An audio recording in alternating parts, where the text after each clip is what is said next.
Buen día, mi nombre es Sirleni García, soy estudiante de la carrera de Bachillerato en Psicología de la Universidad San Marcos. Me encuentro realizando una investigación para el curso de Desarrollo y Ciclo Vital Niños y Adolescentes sobre el trastorno del espectro autista. Y para ello me encuentro con la señora Raquel Vargas. Doña Raquel, me gustaría realizarle algunas preguntas vinculadas con dicho tema y quisiera solicitarle su consentimiento para grabar esta reunión, ya que debo presentar como evidencias para el curso la información que usted me brinde, que será utilizada con estricta confidencialidad con fines educativos y una vez que finalice el curso será destruida. Sí, acepto. Muchas gracias, doña Raquel. Doña Raquel, por favor, cuénteme un poquito sobre usted y por qué es cercano o se identifica con el tema del trastorno del espectro autista. Claro, Sirleni, muchas gracias. Bueno, yo me identifico con el trastorno del espectro autista porque soy madre de un niño con autismo, un niño autista. Mi hijo se llama Sam, tiene 6 años de edad y fue diagnosticado con autismo a la edad de 2 años y medio, 3 años, más o menos. ¿Cuáles características o síntomas, doña Raquel, destaca usted en una persona que presenta un trastorno o una condición de autismo? Bueno, en mi experiencia puedo decirte que comienzas a verlo desde que están pequeños, más que todo, lo primero que uno como mamá, en mi caso, veo es que mi hijo no va al ritmo de los niños, de otros niños o de la mayor cantidad de niños, pero eso es común en muchos niños, que no vayan al mismo ritmo. Sin embargo, si ya llega un punto, ¿verdad?, donde tú dices, no, algo no está bien aquí, ¿verdad? En el caso de mi hijo, el tema del lenguaje, de hecho todavía, él tiene 6 años y mi hijo no habla todavía, no verbal, no habla de comunicarse de manera fluida, tener una conversación, pero sí sé que él tiene la capacidad de hablar porque, por ejemplo, ahora hemos logrado que diga las vocales, o él dice no, él dice ya, dice mamá, papá, pero cuando me digo que no habla es que no puede mantener una conversación fluida, no hay una interacción social, pues desesperada. Normalmente una persona con autismo o lo que todos ven, ¿verdad? Es que no tolera mucho los ruidos, es una persona que no le gusta que lo toquen, que lo abracen, no tolera ciertas texturas. Más allá de eso, también pareciera ser personas que se irritan fácilmente, pero en el caso de mi hijo también, por el tema de que no hay verbalización, él no se comunica, es muy difícil el hecho de que ves características de que mi hijo simplemente llora, empieza a llorar y como no te puede decir qué es lo que está pasando, eso crea frustración. O también el hecho de que caminan en puntillas normalmente. Hay otras cosas que se notan que es como de que ordenan las cosas en fila. Por ejemplo, mi hijo tiene algo que es característico en niños con autismo, que es ver las cosas de reojo. Entonces él agarra ciertos artículos y los empieza a ver de reojo así, lo ves de pronto pasando por la pared y por toda la pared viendo así. Entonces ese tipo son como las características que se pueden observar fácilmente o que puedo observar yo y pueden observar los demás. Sin embargo, hay características más profundas que las observamos o las sabemos quienes estamos cerca. Y en mi caso, como es mi hijo, pues son muchas las características. ¿Cuáles retos y oportunidades considera usted que presenta una persona que posee un trastorno o una condición de autismo, doña Raquel? Creo que una persona con autismo tiene un gran reto y es el que las otras personas sean pues tolerantes o comprensivos con ellos, ¿verdad? Y eso es difícil porque no es el reto de voy a tratar, porque cuando yo tengo un reto, yo digo, bueno, yo voy a tratar de entrar en esa camisa que no me queda, entonces yo tengo el reto de adelgazar, ¿verdad? La persona con autismo no debería tener el reto de decir, yo tengo el reto de encajar en la sociedad, o yo tengo el reto de que ¿De qué voy a hacer que me acepte? El reto es difícil porque ellos necesitan más bien el apoyo de nosotros, pero yo creo que una persona con autismo puede llegar a hacerle comprender a la sociedad a través de logros que obtenga, como el hecho de lo que puede alcanzar a nivel académico, de lo que puede alcanzar a nivel personal, físico, porque curiosamente las personas con autismo, conocemos personas con autismo que son muy buenos, por ejemplo, en la matemática, otros son muy buenos en la mecánica, otros son muy buenos deportistas, pero quizás no tienen mucha interacción social. Entonces, ¿qué creo yo que es un reto? Que llegar a hacerle ver a la sociedad de que ellos tienen una forma distinta de ver el mundo, pero que eso no los hace, suena fea la expresión, bichos raros, ¿verdad? Solo que necesitan su espacio y tienen su forma de conectar con las personas, pero creo que ahí donde entra la palabra oportunidad. Sí pueden conectar, pero de una forma distinta, porque a veces vamos por el mundo como en manera lineal, creemos que todo es así. Creemos que todos los ticos, por ejemplo, somos, hola Sirleni, ¿cómo estás? Y te abrazo y te doy un beso. Y el que no lo hace, ya ese es bien raro. Y como decimos criollamente, ese es bien camote. Pero en realidad es una persona que es distinta y no lo hace raro. Las personas le den la oportunidad de demostrarlo, no de aplacarlo. Doña Raquel, desde su experiencia, ¿qué tipo de acompañamiento o tratamiento ha tenido que brindar usted, en este caso, a su hijo? Okay. Cuando hablamos de acompañamiento o tratamiento, lo curioso es, y aquí hay algo muy importante, y es que si hablamos de tratamiento, se dice que el autismo no tiene cura, porque no es una enfermedad, es una condición. Pero en el caso de mi hijo, por ejemplo, mi hijo no habla, ¿ok? Pero mi hijo empezó a desarrollar muchas estereotipias, que así se le llama a cuando una persona con autismo, que eso es una de las características que no mencioné antes, una persona con autismo mueve mucho las manos, por ejemplo. Entonces aletea las manos, aletea las manos, aletea las manos. Otros se pegan por la cara, otros se pegan contra la pared.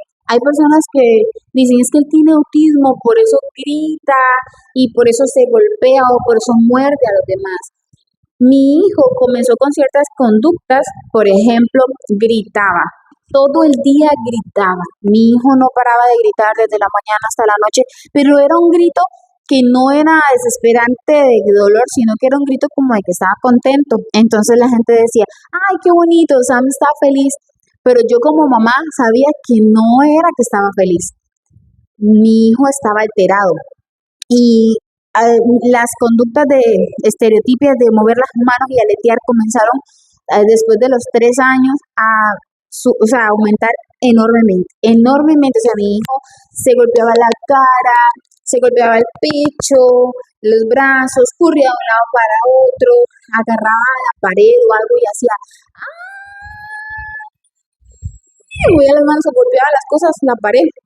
Y en realidad eso Sirleni se vuelve desesperante. Llega un momento en el que es tu hijo y todo, pero sientes una desesperación de que no para. Entonces, como persona, como mamá, y en este caso como mujer, y mi esposo, como persona en la sociedad, comienzas a sentir que no puedes salir a ningún lado, que no puedes hacer nada.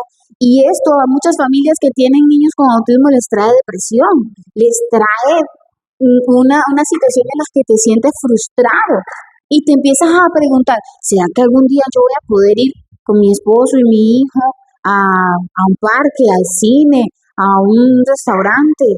Pero si mi hijo anda gritando por todos lados, si se golpea la cara. Cuando comenzamos a ver que eso aumentaba y aumentaba, comenzamos a investigar, porque mi hijo empezaba a llorar, de la nada empezaba a llorar o de la nada empezaba a reírse. Entonces normalmente dicen que eso es normal, que eso es propio del autismo y que como es autista, ellos empiezan a reírse. Entonces, no es normal que se ría solo de la nada, o no es normal que empiece y de pronto ya deja de llorar. Entonces es extraño, comenzamos a investigar y nos dimos cuenta de la relación enorme que tiene el cerebro, las conductas con su intestino y lo que está pasando dentro de su cuerpo. Entonces, cambiar muchas cosas en nuestro hijo, principalmente la alimentación. Y una vez que nosotros cambiamos la alimentación de Sam, una de las cosas que sucedió, una característica muy marcada, de hecho es muy marcada, no sé por qué no la dije al principio, es que ellos no tienen contacto visual. Entonces mi hijo no me veía los ojos, ni a mí ni a mi esposo.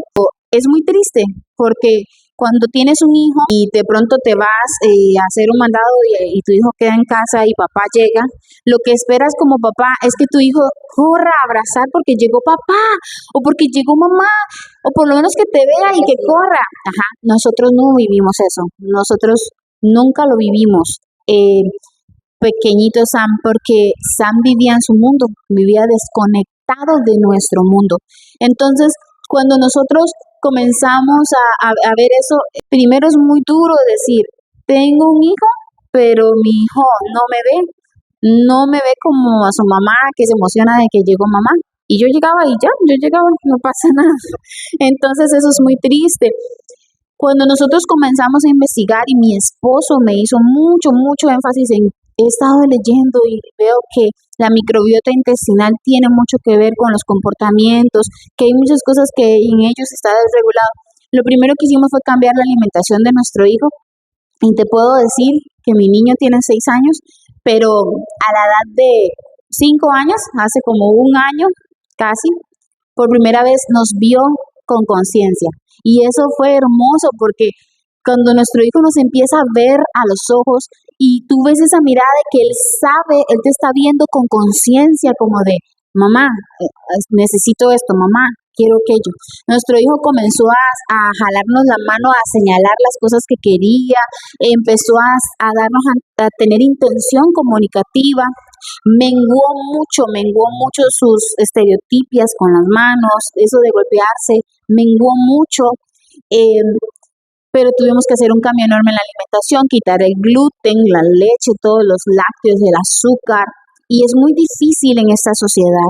¿Por qué? Porque cuando tienes un niño con una condición y quieres hacer algo distinto, tienes que romper los paradigmas, los parámetros, lo que la gente siempre cree.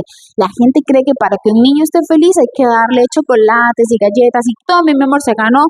Y eso es lo que así hemos sido formados. Pero si un niño, el dulce le hace daño, es algo que como sociedad debemos respetar si un padre de familia está haciendo. Cuando comenzamos a quitarle eso a nuestro hijo, él comenzó a mejorar. Y no es que se le quitó el autismo, mi hijo sigue siendo autista, pero hay muchas cosas que hoy en día las ven como el autismo, porque el cerebro no está funcionando de la mejor forma, pero es porque hay mucha inflamación a nivel del intestino en los niños y por ende inflama el cerebro, inflama las articulaciones. Puedo decir que desde mi experiencia, el tipo de acompañamiento que le he dado a mi hijo o tratamiento, que en este caso me lo preguntabas, es informarme yo, aprender yo como mamá sobre cómo ayudar a mi hijo desde su salud, no solo porque es autista, si mi hijo se golpea el estómago y se golpea la cara y se golpea la cabeza, no es solo porque es autista, probablemente le duele la cabeza.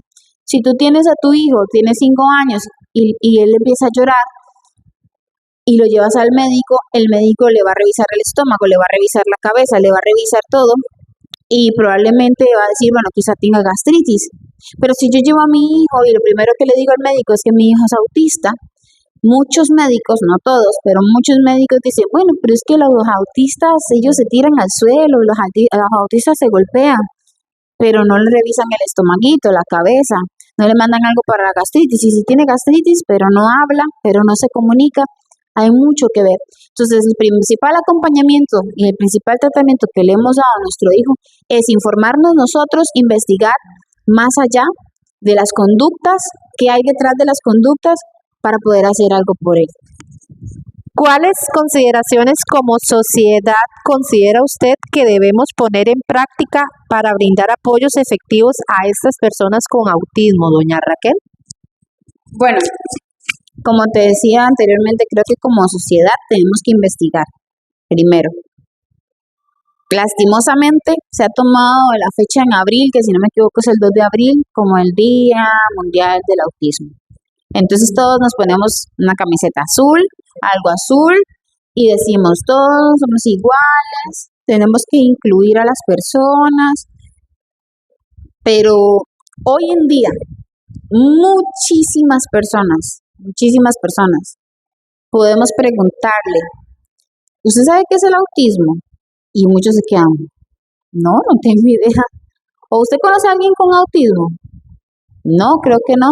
Y lo más curioso de esto es que seguro que sí, pero no saben que tiene autismo, o sea, no saben que es una persona autista, porque por mucho tiempo, hasta ahora se está dando este término, se está estudiando, pero por mucho tiempo hay muchas personas que han tenido que enfrentarse a la sociedad, al entorno, de una manera mucho más difícil que otros por la forma en que lo perciben o por las cosas que están viviendo por dentro. Y cuando digo por dentro es en su cerebro, en su cuerpo como tal, en su piel, en su estómago. Es increíble. Entonces, ¿pero qué pasa? Si la sociedad hoy en día, todos los que nos rodean, estudiáramos un poco más y entendiéramos un poco más qué pasa detrás del diagnóstico de autismo, tal vez podríamos ser más empáticos y de verdad celebrar un 2 de abril con conciencia, porque se llama el Día Mundial de la Concienciación o Concientización sobre el autismo. Pero la pregunta es, ¿estamos haciendo conciencia de verdad? ¿O solo hacemos una publicidad y me pongo una camiseta azul y ni siquiera sé de lo que estoy hablando? Entonces es importante ponerse el reto de voy a crear una estrategia en mi entorno, qué sé yo, si usted es cajero de un Maxi Palí o un supermercado y yo investigo qué es el autismo, de qué se trata o qué normalmente hace una persona con autismo, cuando me corresponda a alguien con autismo, ya yo he creado una estrategia en mi entorno, en mi puesto de trabajo, que es ser cajera, de cómo tal vez atender a esa persona, pero porque lo investigué, porque me importó. No solamente va a llegar una persona y tiene ciertas conductas y usted se que ahí que el bicho le picó, quizás esa persona está teniendo una crisis, quizás esa persona o esa persona tiene un niño que le está haciendo una crisis en ese momento y hay que ver cómo podemos ser empáticos. Eso es hacer conciencia. Muchas gracias, doña Raquel, por su colaboración con esta hermosa entrevista. Es muy importante para nosotros. Muchas gracias.